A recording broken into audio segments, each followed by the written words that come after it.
Greetings, wanderer of the night, and welcome to a place where the veil between dreams and reality wears thin.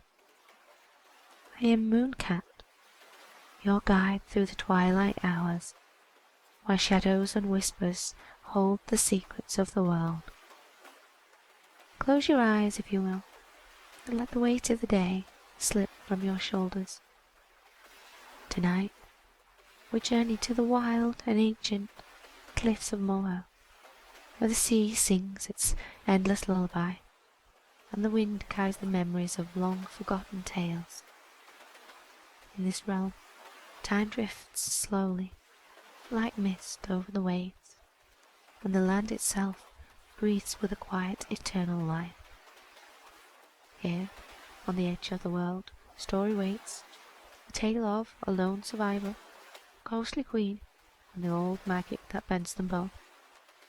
It is a story woven from the strands of darkness and light, where danger and beauty walk hand in hand.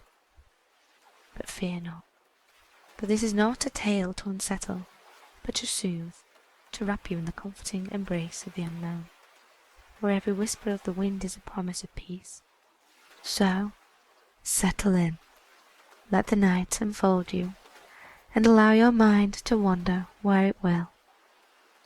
Together, we shall follow the path that leads through shadows into the heart of a world where even the wildest cliffs can cradle you in their arms, and the whisper of the sea can lull you into the deepest of slumbers.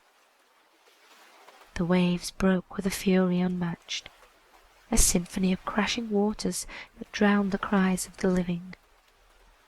But amidst the storm, one voice, ancient and mournful, whispered through the howling winds, calling out across the vast, turbulent sea. Declan had heard it as he clung to the splintered remains of his ship. His arms ached, his skin raw from the salt in the wind. With that voice, it called to him, urging him toward the distant shadows of the cliffs. And so, through the wrath of the storm, he let the currents take him. The cliffs of Moher, growing ever larger, looming like the jagged teeth of some ancient beast. As he drew near, the storm began to wane, the winds quieting to a low, haunted sigh. The cliffs rose before him, sheer and formidable, their dark stone faces weeping with the spray of the sea. High above, the seabirds wheeled and cried, their voices echoing through the fog. The boat's remains were crushed beneath the ceaseless pounding of the waves, and Declan found himself washed ashore on a narrow, rocky ledge, the remnants of the storm's rage swirling in the air around him. Weak and battered, he staggered to his feet, his eyes scanning the desolate landscape. The cliffs stretched endlessly in either direction, their blackened stones slick with moss and lichen. A shiver ran down his spine as he caught sight of a figure standing at the edge of the precipice, her form wreathed in mist. She was clad in flowing garments that fluttered like the wings of a bird, her hair a cascade of silver that glimmered in the pale light of the moon. Her eyes, ancient and sorrowful, met his, and he knew at once that she was no ordinary woman. She was a ghost. Declan approached cautiously, the sharp rocks beneath his feet making every step perilous. Yet despite the danger, he could not tear his gaze from her. She was beautiful, in a way that defied time and mortality, her presence both comforting and terrifying. "Who are you?" he asked, his voice trembling with the remnants of fear and exhaustion. Ghostly Queen turned her gaze toward the sea, her voice soft and lilting, like the distant echo of a forgotten melody. "I am Aether, Queen of the Western Seas. doomed to one of these cliffs for all eternity, until I am freed from the curse that binds me." Her words hung heavy in the air, the sorrow in her voice sinking into Declan's bones. He felt compelled to know more, the curiosity of a sailor who had seen much and feared little. "What curse is this? How did you come to be here?" Aithna's eyes, once again meeting his, shimmered with tears that could never fall.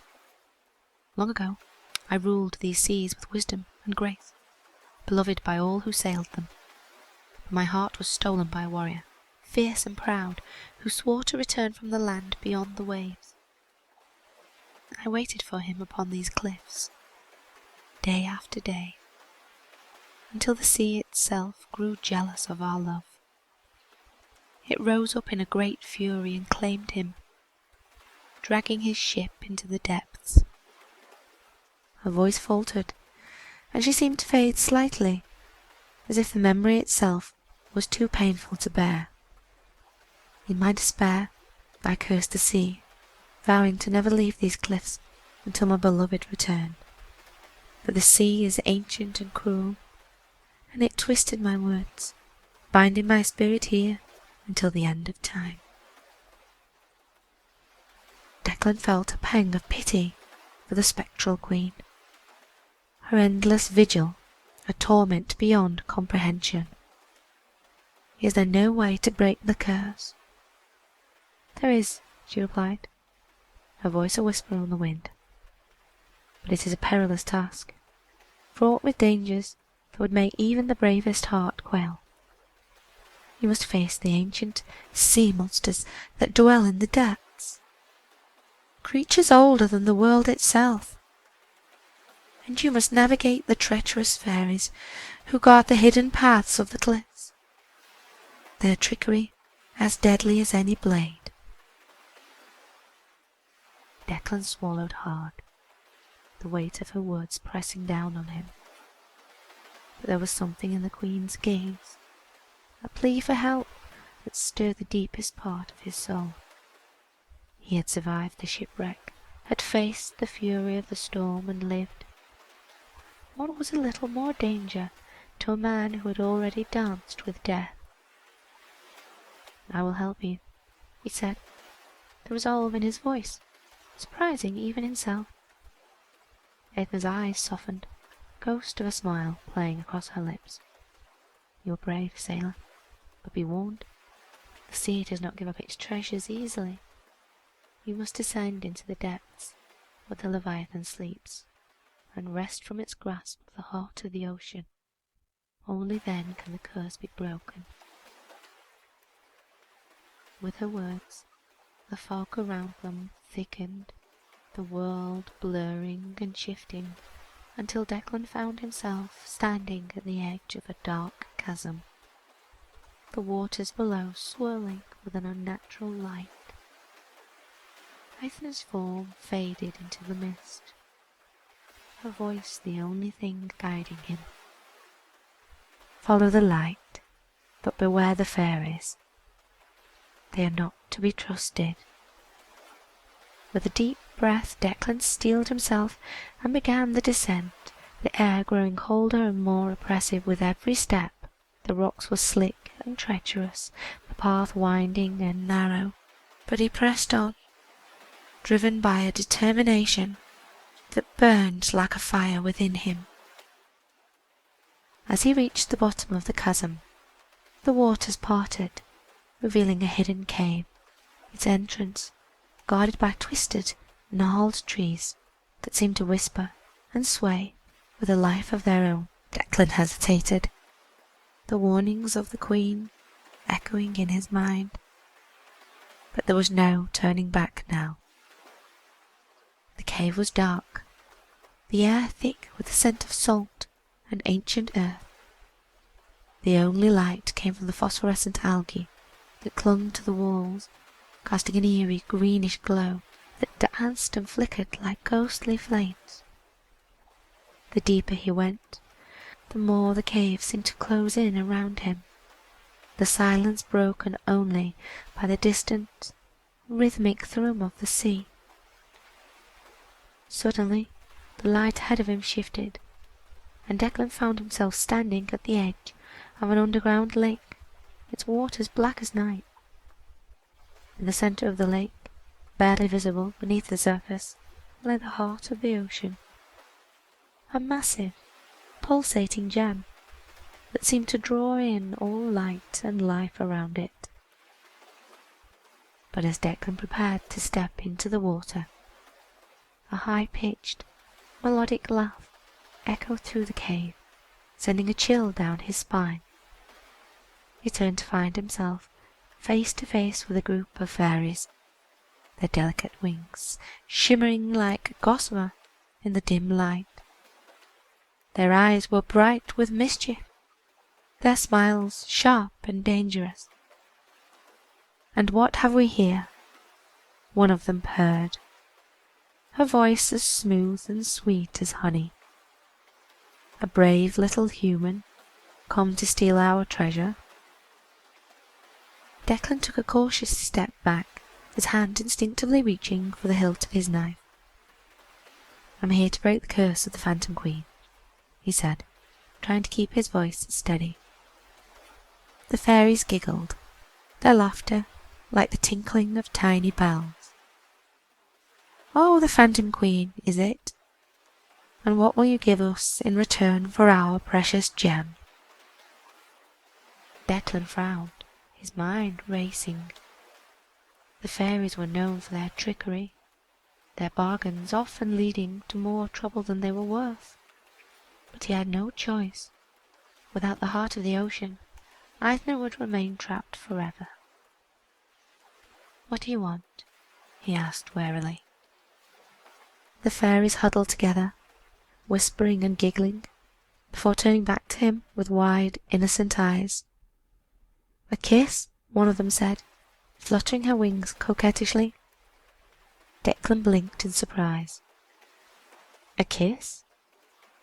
The fairy nodded, her smile widening. "Just a kiss, from a brave sailor like you." Declan hesitated. It seemed too simple, too easy. But the fairies were watching him with eager anticipation, their eyes gleaming with something that was not entirely human. With a sigh, he leaned down and pressed a quick, chaste kiss to the fairy's cheek. Her skin was cold and smooth, like polished stone, and as soon as his lips touched her, she let out a delighted squeal, her wings fluttering in a blur of motion. "Dan!" she cried, clapping her hands together. "The heart of the ocean is yours." But as Declan stepped toward the lake, the ground beneath him began to shift and ripple, the rocks coming alive with the laughter of the fairies.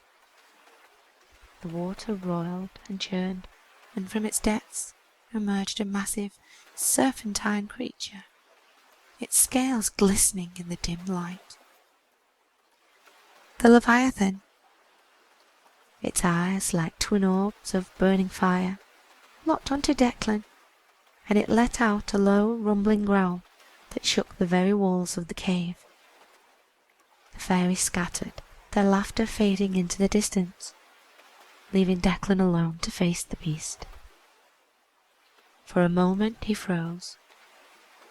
The sheer size and power of the Leviathan overwhelming his senses. But then he remembered Eithne, her sorrowful eyes, and the promise he had made, and something inside him snapped into focus. With a shout, he drew his knife and charged at the creature, dodging its massive jaws and slashing at its thick, armoured hide. The Leviathan roared in pain, its tail lashing out and sending waves crashing against the walls of the cave. But Declan was relentless, his movements fueled by desperation and determination. Finally, with a mighty thrust, he drove his knife into the creature's eye, the blade sinking deep into the soft tissue. The Leviathan let out a final, deafening roar before collapsing into the water, its massive body sinking back into the depths from which it had come. Panting and covered in sweat, Declan waded into the lake, his hands trembling as he reached out and grasped the heart of the ocean. It was cold and heavy in his hands, its surface pulsing with a faint, eerie light. With the gem in hand, he made his way back up the chasm, the path seeming longer and more treacherous than before. But finally he emerged onto the cliffs, the night air cool and refreshing against his skin. Aithna was waiting for him, her form glowing softly in the moonlight. Her eyes widened as she saw the gem in his hands, a look of awe and gratitude washing over her features. "You did it," she whispered, her voice trembling with emotion. "You freed me." Declan nodded, too exhausted to speak, and held out the heart of the ocean to her. Aithna reached out, her translucent fingers brushing against the surface of the gem. As she did, a soft, ethereal light enveloped her, and the mist that had clung to her form began to dissipate. For the first time in centuries, she felt the weight of the curse lifting, the chains that had bound her spirit loosening until they were nothing but a distant memory. She looked at Declan, her eyes shining with a mixture of sadness and relief. "Thank you," she said, her voice barely a whisper. "Thank you for giving me peace." And with that, she began to fade, her form dissolving into the night air, until all that remained was a faint, lingering scent of the sea and the distant echo of her voice in the wind. Declan stood there for a long moment, staring at the spot where she had vanished, before finally turning away. The sea, now calm and serene, stretched out before him, the first light of dawn beginning to break on the horizon. He had faced the storm, the monsters of the deep, and the trickery of the fairies, and had emerged victorious. But more than that, he had helped a lost soul find peace, and in doing so, had found something within himself that he had not known was there.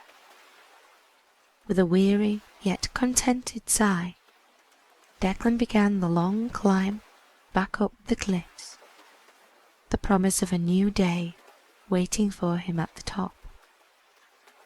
As he walked, a faint smile tugged at his lips, a thought occurring to him that made the whole ordeal seem almost humorous in hindsight. All that, he muttered to himself, for a kiss and a ghost story. And somewhere in the distance, the fairies laughed. The sun was beginning to rise, casting the cliffs of Moher in a golden glow, transforming the dark, foreboding rocks into something almost inviting. Declan's legs were heavy. Each step up the rocky path felt like an eternity. But the dawn brought a warmth that soothed his wearied body. As he ascended, he couldn't help but replay the events of the night in his mind. The Queen's sorrowful eyes, the treacherous fairies, and the terrifying Leviathan, the memories lingered like a vivid dream. But the ache in his limbs and the salt on his skin reminded him that it had all been real. The climb was steep, and his muscles protested with every movement. He could feel the pull of sleep in his bones, the weight of exhaustion dragging him down, but something kept him moving. Perhaps it was the lingering presence of Aithna, the sense that her spirit was now free. Or maybe it was the promise of solid ground beneath his feet. Finally, he reached the top of the cliffs, the wide expanse of green grass stretching out before him, dotted with wildflowers that swayed gently in the morning breeze. The air was fresh and clean, carrying with it the scent of the sea and the earth. And for a moment, Declan simply stood there, breathing it all in. He glanced back toward the edge of the cliffs, where the ocean now shimmered peacefully in the early light. The waves lapped gently against the rocks, as if the storm and the horrors of the night had been nothing more than a passing shadow. It was hard to believe that the calm, serene sea before him was the same that had nearly claimed his life. With a weary smile, he turned away and began to make his way inland, the landscape growing more lush and vibrant with every step. The birds were singing now, their voices bright and cheerful, a stark contrast to the eerie cries that had filled the night. It was as if the land itself was celebrating the end of the curse, the return of peace to the cliffs. As he walked, Declan couldn't help but chuckle at the absurdity of it all. Who would believe the tale he had to tell? A ghostly queen, a monstrous sea creature, and mischievous fairies. His fellow sailors would likely laugh and accuse him of spending too much time at sea, or perhaps too much time with the whiskey. But he had the heart of the ocean as proof, its cold, glowing surface, a tangible reminder of the night's events. A sudden rustling in the grass ahead caught his attention, and he instinctively reached for his knife. But as the bushes parted, he found himself staring at a small, pudgy creature with bright eyes and a mischievous grin. It was no more than 2 feet tall, with a shock of unruly hair and clothes made from leaves and twigs. "Well, well, what have we here?" the creature said, its voice high-pitched and teasing. A weary traveller, lost and alone in the wilds, or perhaps a hero, fresh from a grand adventure. Declan eyed the creature warily. He had had his fill of fairies for one lifetime, but there was something about this one, less malicious, more curious, that made him lower his guard slightly. "Just a man looking for a way home," Declan replied, his voice rough from the sea air and lack of sleep. The creature's eyes sparkled with amusement. "Home, you say? Well, you've come to the right place.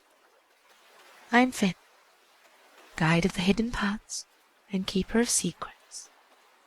For a small price, I might just be able to show you the way."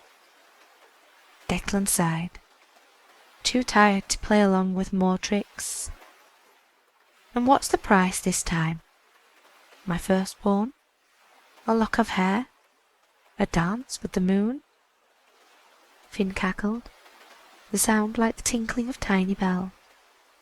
"Oh no, nothing so grand. Just a story, that's all. Tell me a tale of your journey, something to entertain an old soul, and I'll guide you home." Declan considered the offer. It seemed harmless enough, and after all he had been through, a story was a small price to pay. Besides, the creature seemed more interested in my mischief than malice. "All right, Finn," Declan said, sinking down onto a patch of soft grass. "I'll tell you a story." And so he began, recounting the tale of the Phantom Queen, the storm, and the perils of the night. As he spoke, Finn listened intently, his eyes wide with wonder, occasionally nodding or gasping at the more dramatic parts. Declan found himself getting lost in the telling, the weight of the night lifting from his shoulders with every word. When he finished, Finn was quiet for a moment, his usual grin replaced by a thoughtful expression. "That's quite the tale, sailor," he said finally. "A good one, too. Worth more than just a path home, if you ask me." Declan raised an eyebrow. intrigued. Oh, and what else might it be worth? Finn's grin returned, wider than ever. Well, let's just say that not all fairies are out to trick you. Some of us enjoy a good story, and we reward those who can tell one well. Before Declan could respond, Finn jumped to his feet and waved his hand in a grand, sweeping gesture. The air around them shimmered, and the landscape shifted, the cliffs and sea dissolving into a new scene, one of rolling hills and a distant village, smoke rising from the chimneys in the warm light of the morning sun. "There you go, sailor," Finn said with a wink. "A shortcut home, as promised, and a bit of luck to go with it. May it serve you well." Declan stood, marvelling at the sight before him. He could see his village in the distance, the familiar shapes of the houses, and the winding road that led to his own doorstep. It was a sight he had thought he might never see again. "Thank you, Finn," Declan said, turning back to the fairy, but the creature was already gone, leaving nothing but a faint rustling in the grass and the distant sound of laughter on the wind. With a final glance at the path ahead, Declan began to walk, his steps lighter now, his heart lifted by the promise of home. The sea and the cliffs were behind him, the night's dangers a memory, but the tale of the Phantom Queen and the heart of the ocean would stay with him forever. And as he walked, the sun rising higher in the sky, he couldn't help but smile. The fairies, the sea monsters, the ghosts, they had all been real, and yet here he was, alive and whole, with a story to tell that would surely become a legend among sailors. He chuckled to himself, the sound carrying on the breeze. "All that," he muttered once more, shaking his head in disbelief. "For a kiss and a ghost story." And somewhere, far off in the wilds, the fairies laughed again, their voices carried on the wind like a haunting yet oddly comforting melody. And somewhere, far off in the wilds, the fairies laughed again, their voices carried on the wind like a haunting yet oddly comforting melody. As the night deepens and the world around you falls silent, let your mind drift gently, like a leaf on a quiet stream. The stories of old, with their echoes of forgotten realms and ancient whispers, are now a part of your dreams, guiding you through the shadowy woods and across the starlit seas. Remember, in the stillness of the night, you are never truly alone. These tales keep you company, wrapping you in their warmth, even as the moon casts its silvery glow over the sleeping earth. Now close your eyes and let the calm embrace you, like a soft breeze through the trees. The adventures of this night are yours to keep, and as you drift into sleep, know that more tales await you in the world between waking and dreaming. This is Mooncat, wishing you a restful night and the sweetest of dreams. Until next time, sleep well under the watchful gaze of the stars.